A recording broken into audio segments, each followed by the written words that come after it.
What's up, everyone? Welcome to another episode of the Inspiring Possibilities podcast, and I'm your host, Julien J. Marion. And today we are talking about marriage, about commitment in marriage. So sit back, relax, and let's get real. Okay, so we've all been there, right? You say you're committed to your marriage, but suddenly she's asking for space or he's asking for space, and you're left second guessing yourself, right? Like, man, like, what did I do? Is this the right person? How long is this going to last? Right? All the questions. So let's peel back the layers and understand why this happened, right? There's a couple of misconceptions that simply saying you're committed is enough, because some people say they're committed, but as soon as things get rough, they start to second guess, right? They start to second guess whether or not this is the right move, whether or not this is the right person, right? I made a video about that where I talked about whenever rain is pouring down, people behave in three different ways. Rain is starting, some people just take off. Right? They run. They want to not get wet. They want to get to cover, get inside a house. Right? They just don't want to be there, so they want to get out of it as fast as they possibly can. Right? And oftentimes those people slip because now they're out of character. Right? They don't do what they usually do, so now they start to run, although they don't have running shoes or they don't have the clothes to run, and they start to panic, and people get hurt. Group number two is, oh my gosh, it's raining. I'm trying to hide, right? I'm not even running. Wherever I am, I'm trying to hide, right? So you can't see me. And then the third group is, hey, it's raining. No biggie. If I have an umbrella, my umbrella is out. If I have a coat, I put it on top of my head. If I have a backpack, I put the backpack on top of my head. But I'm still moving. I'm still moving forward.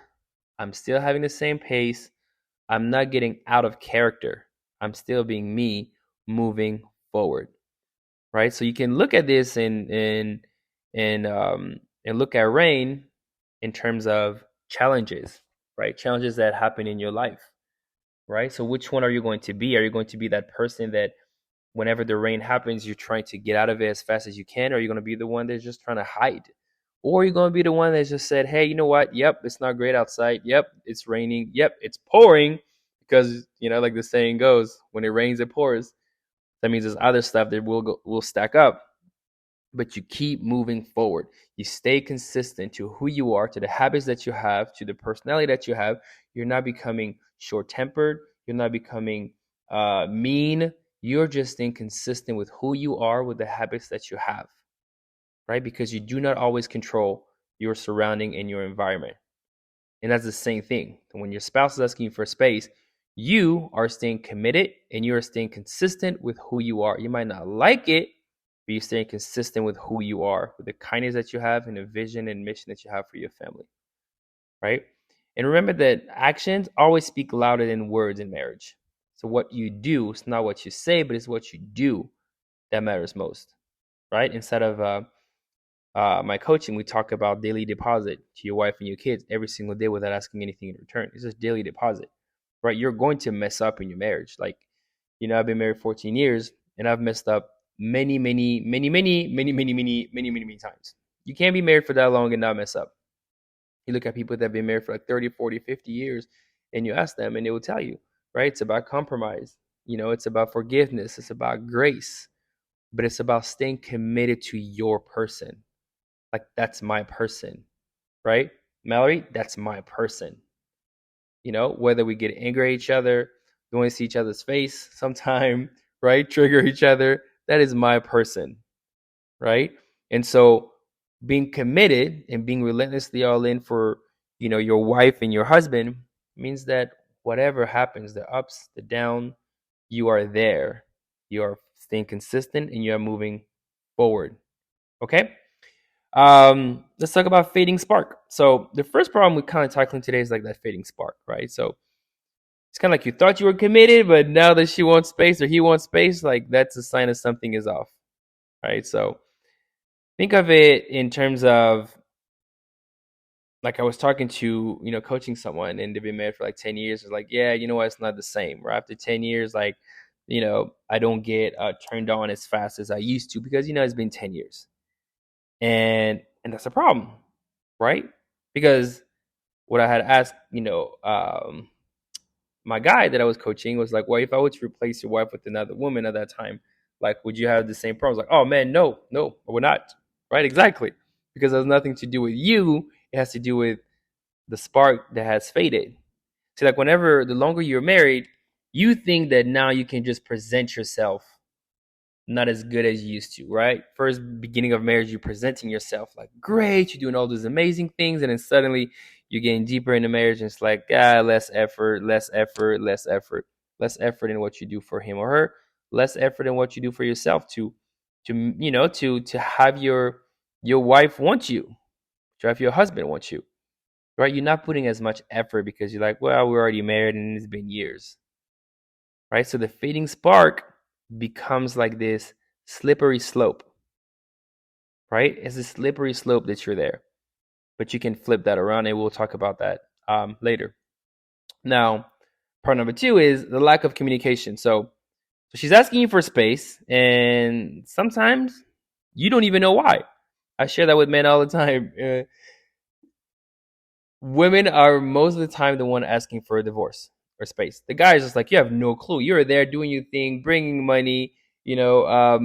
Just you're there, just providing and protect, providing and protect, providing and protect, and then you didn't see what was happening, right? Because you're moving, you're hunting, you're killing, you're doing all this thing until she said we need some space, or she hands you a divorce paper, and now you blindsided, right? So it started there inside of the lack of communication.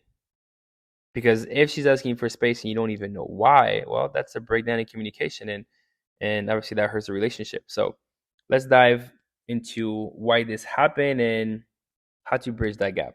All right. So one of the first things you can do is active listening. Now, active listening, we all know that it's a powerful tool, right? Improving communication. It kind of involves like full attention to your partner, right? When they speak. So that means that put the phone down, stop watching the TV. Like, you have to literally put stuff down so you can hear the words, but more importantly, understand the emotions and intentions behind them. Right? That's been something that's been, always been challenging for me. Right? With somebody, that has been self-diagnosed with ADHD, is just like trying to understand the message behind the message. Right? I'm naturally a D-type personality, so that means like I speak fast. I try to listen fast, meaning that I don't listen to every single words that is said, because I'm trying to get to the point of like, what are we trying to say? And obviously that can be very challenging inside of a relationship, because you're listening, but you're listening to the message behind the message. You're trying to understand the emotions and the intentions behind them, right? And and so that's, for me, I'll be honest, that's a challenge for me. That piece, right? I have to really zero in, eye contact, not nodding to show that that you're engaged, and refraining from interrupting, right? You might want to say something while somebody is talking, but you don't know if they're at the end of their conversation, especially when it's your spouse, right? Because your spouse can be more triggered, can get triggered faster than any other person, right? Because you're going to say the thing that's going to make them upset, right? You're going to say the thing because you know exactly how to say it. And so maintaining eye contact, nodding to show that you're engaged, refraining from interrupting, that's very important. And when your partner finishes, right, they finish speaking, paraphrase what they said, right, to make sure that you understand or understood what they said. It's like, oh, so what you're saying is da da da da da da. What I'm hearing is da da da da da da. Right, you are rephrasing what they're saying. Oftentimes, guys, like, we want to solve the issues, right? You want to be fix it Felix. You have to fix it, but that's not your job, right? Your wife does not want fix it Felix. She wants somebody that cares and somebody that supports her, and that goes inside of active listening, right? You just have to be there. You just have to listen. That's it. There's no advice that you need to give, unless she's asking for an advice, there's no advice needed. It's literally just like listening, active listening, right? Because that helps create an atmosphere of trust and empathy, right? And it allows both partners to feel heard and valued. Obviously, this is not a one-way street.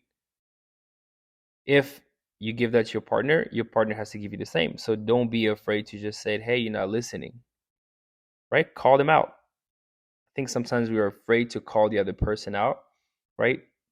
Inside my coaching, we talk about being fluid. Be fluid with what you're saying. What that means that you know exactly what you want to say, how you want to say it, but you're not saying it right away. You are thinking about what you're going to say. And oftentimes, when you think too long about what you're going to say, you are massaging the information, remixing the information, removing some information, right? So just be fluid with it. They say something, here's how I want to say it, right? If that has an F word in there, it has an F word in there. But your heart is pure and you're not massaging the information or thinking, oh, if I say like this, she's going to receive it better. Because it doesn't have the same energy. It doesn't have the same potency whenever you're changing the way it's going to come.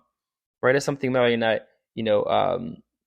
started doing. It was just like literally you're fluid with what you're saying. And sometimes it can come very direct. Sometimes it has an F word in it, right?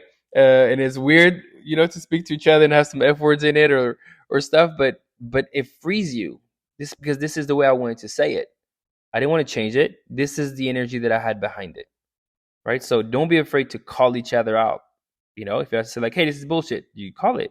You don't have to say, hey, this is bull, because it doesn't have the same energy behind it, and you're remixing the information, and therefore you're not really being authentically you.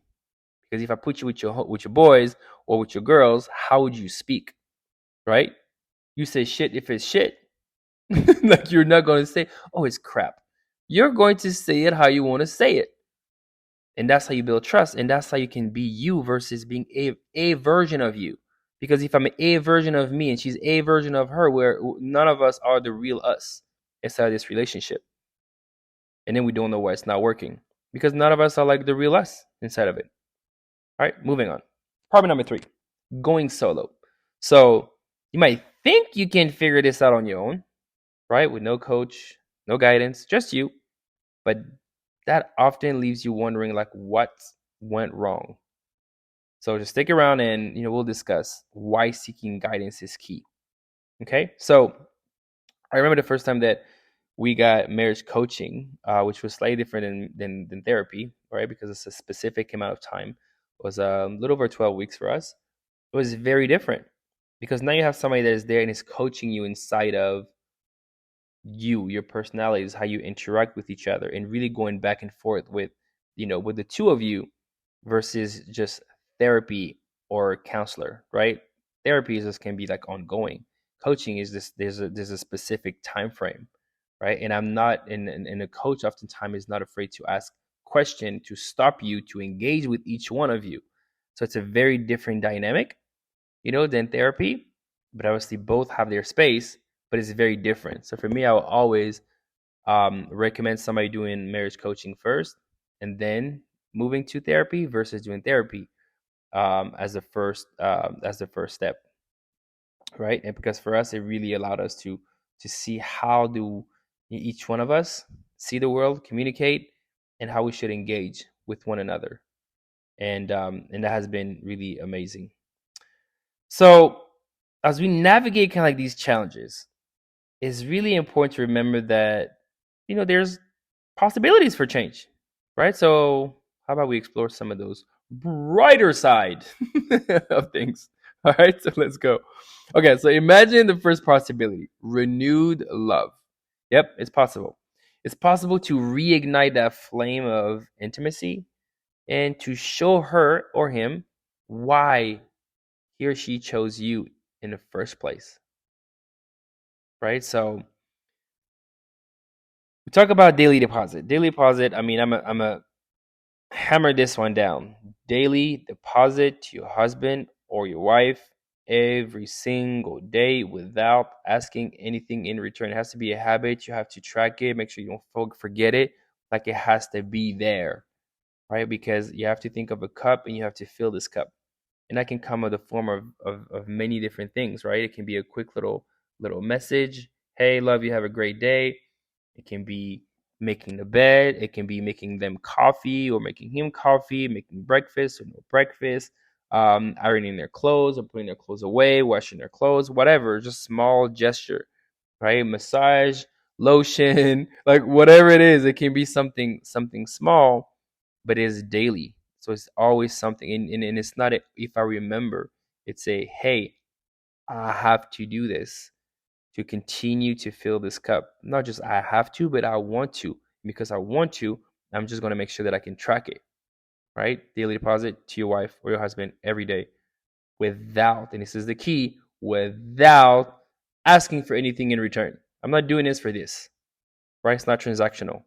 I'm just literally doing it to fill your cup. Okay? So continue to do it, day deposit, because that will allow you to renew love, right? And also express appreciation, right, with the little note. Because sometimes, we talk about a love language. For some, it might be, give. For some, it's word of affirmation. For some, it's quality time. But it's usually always a percentage inside of it. So don't think so much about, well, my wife is actually, word of affirmation, or my wife is gift, and it's that is important, but it's not that important. What is more important is consistency over time, because consistency over time creates trust. So if you're consistent with this, it's going to create trust inside of your marriage. Period. All right? Okay, possibility number 2. Real conversations. So instead of her wanting space or him wanting space, what if he or she wants to talk, share, and grow together? How amazing would that be? All right, so let's dive in it and the benefit of open and honest communication. So we kind of talked about it a little bit earlier, which is like being fluid with what you're saying, right? Fluid is just like if I ask you your name, you can say your name. What's your name? Julien. What's your last name? Marion. How many kids you have? 6. Where do you live? Texas, right? I'm not thinking about what I'm saying. I'm saying it because that's the truth. But now when you start to ask somebody like real stuff, and there's a pause. Now the pause can mean a lot of things, right? But oftentimes the pause means that the person is actually thinking about what they're going to tell you. And when somebody's thinking about what they're going to tell you, they're not being fluid with the truth. And when they're not being fluid with the truth, whatever happens next is massaged, remixed. Information is removed, information is added. Because what I'm doing whenever I'm actually thinking about what I'm about to tell you is I am calculating your response. Like, if I say this, is she going to say that? If I say that, is she going to say this? Right? I'm not being fluid with my information. I'm not being fluid with what I really want to say. I am just like changing it, massaging it so that she can hopefully, because you never know, even with you thinking that you thought about your answer, she might not even answer the way that you want her to answer. And at that point, you're just lost. And now you're going to try to be fluid, but now it's like it's already lost. So real conversations means that you're real, right? Real facts, raw feeling, relevant focus, radical fruits. That means I'm talking about the real facts and the raw feelings behind the facts, right? I'm not trying to massage the information. I'm going to speak the truth directly. This is what it is. This is how I feel. Like the rawness of how I feel. I feel hurt. I feel disconnected. I feel absent. I feel inferior. I feel sad. I feel scared, right? I'm not going to try to massage how I feel. I'm going to say how I feel. And oftentimes this is a challenge for men, right? Because you tell them how they feel and they tell them like, well, I'm thinking, It's like, no, I'm not asking you what you're thinking. I'm asking you how you're feeling. One word. Just give me one word. How you feeling? One word. Right? I love to tell that to men. Like whenever I ask like how they're feeling and I have to put in that one word because it will give me a sentence. Well, today went, I'm like, that's not what I'm asking you, man. I'm asking you how you're feeling. Right? And someone will be like, well, you're a counselor now, because cracking a joke, right? Because they're still not used to say how they feel. They're still not used to go and check their heart to see how they are actually feeling. because they're so used to just thinking, right? Thinking the stuff, narrating what's going on versus like this is how I'm feeling. But in order to build real communication, real intimacy with your wife, you're going to need more than just thinking about stuff. You're going to need to share your heart, right? And that starts with real conversation. And real conversations start with being fluid with the info that you have and how you're saying it, right? There's no massaging, there's no pause. You speak. You say something, you get it, you speak because you already know what you're going to say after it comes in, right? So you just speak. Okay? All right. So let's go to the final possibility, which is expert guidance. So having a coach means that you won't be navigating this alone. Like I'm amazed. I really am. I'm amazed by how many people the only um counseling they had or coaching they had for their marriage was at the beginning of the marriage, right? And some of them have never even had any, right? Which is like, for example, for us, we got married at 23, and we've had some marriage counseling before getting married. There's a couple of classes we had to take when we talked about this whole thing, right? Like the whole thing about marriage. And then that was it. But then we were 23, and so you fast forward like 14 some years later, you're a different person, right? So the only tool set that you had is like when you first started your job and you never had any other training. Like that's insane, right? You're never going to be great. You're just going to be average. You're going to learn on the job and with nobody else. So imagine you're doing a job and it's only you doing the job. So there's nobody else to actually model to see like how they're doing it, or there's people next to you. There's like, man, I quit. I quit. Right, the word. I quit. I quit. And you're like, oh man, I don't have any model of anybody doing a good job. And so I think I'm doing good because I didn't quit. Whereas it's like, no, you actually did not. You just didn't know that you're not doing, too good. So seeking expert guidance is important inside of your marriage because you're trying to get better. You understand that, and I love this. There's things that okay? There's things that you don't know. This is oftentimes where you hire a coach. And then there's things that you don't know. And this is oftentimes what the coach gives and provides you. The things that you didn't even know you didn't know. Because they're showing you a path that you didn't even know was there. Right? And that is the value of a coach. Because it's showing you a path. It's like, hey, here's where you should go. Here's where you should not go. Hey, be careful of this. And they're willing to have those tough conversations with you. And that is important. Because the coach is going to see, you know the saying, right? You can't see the pictures because you're in the frame. You can't see the forest because you're amongst the trees. Coach can see the forest, coach can see the frame, and therefore can help you navigate.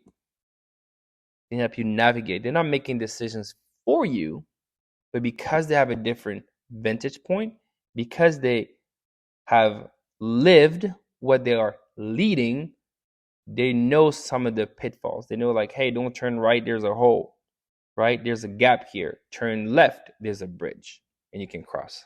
They know that, and therefore they can help you navigate so that you don't have to make mistakes that they've made. Right? So hope that was valuable. So kind of as we wrap up today's episode, I want to reflect on your commitment. I want you to reflect on your commitment inside of your marriage. Right? Like, are you truly committed? Or are you just playing house? Right? I mean, the choice is yours. But if you're ready to commit, like for real this time, ready to commit to your marriage, send me a DM, find me on Instagram, Julien Inspires, at Julien Inspires. Send me a DM and let's start rebuilding your marriage today by working on you. It starts with you first. Not your spouse, you. Because as you grow, you develop, then you have a different capacity inside of your marriage. A different way for you to be able to see, to be present, to hold space whenever she's asking you for space. Like you're able to do that. because you're strong in you and your foundation, right? God didn't put you guys together for any reasons. There's lessons that both of you guys have to learn, but you have to be able to have the capacity to do it.